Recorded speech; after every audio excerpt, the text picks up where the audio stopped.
Over the years, I've learned a lot of fast ways to unpick seams, such as the blind hem on a pair of trousers or a skirt or a dress.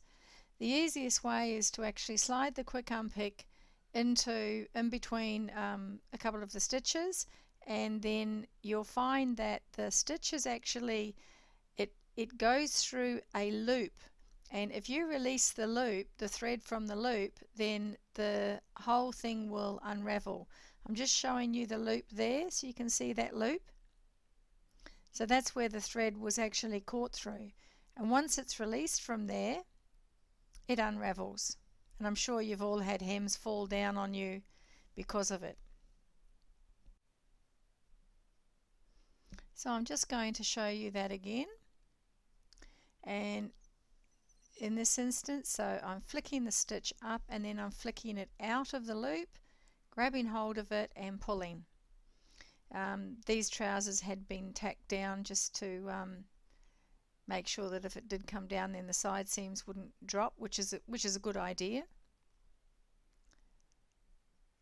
And then it's just a matter of pulling it through. So that's a good thing to know when you're shortening trousers and it's only going up, say, one hem or half a hem, and you have to undo the hem to actually mark it.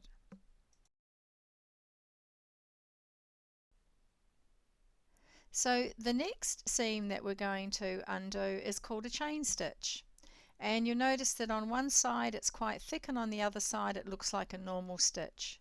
So when you're undoing chain stitch, it undoes from the left to the right.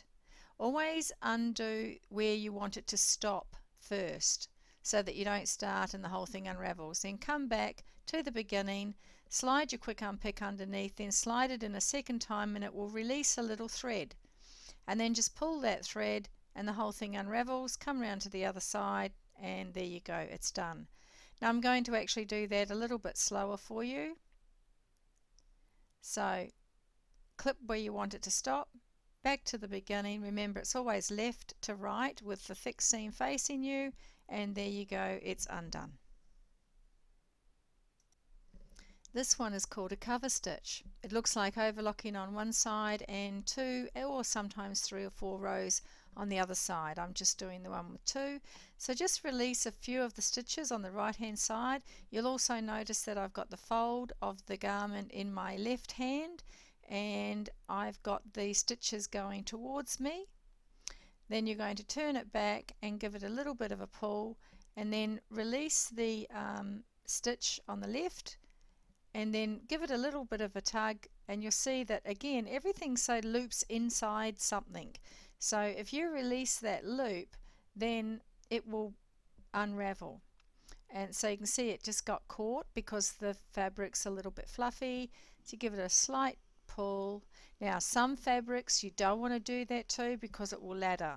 So be very aware of the fabric that you're doing it on before you begin pulling it. And then once you've done a bit, come back and you should be able to just release that stitching.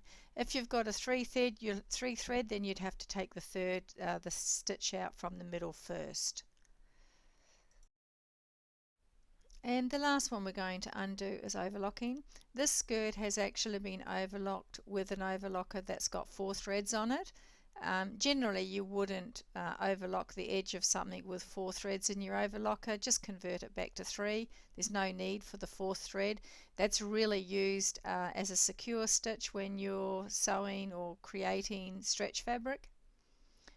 So with this, there's a stitch. It looks very much, well, very similar to a normal stitch on the very edge, and you're going to just release that, and once you've got hold of it, just give it a pull. So you notice that I actually clipped off one end where I want it to stop, and then I'm just going to pull that through, and once you've done that, the overlocking comes away.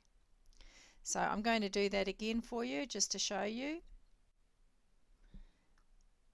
So the first thing to do is actually to release the thread that's in the middle, which is the 4th thread or the stay stitch. Pull that out. Now if you were going to do this, there's actually a right side and a wrong side to do this. So if you started to try and do it on the other side like I'm showing you now, see how the overlocking pulls together? You know that that's wrong. So come around to this side and then just grab the hold of the right stitch, just that one there, and you'll see because it loops through all the others, and then just give that a pull all the way through, and then the overlocking will come off. Happy altering!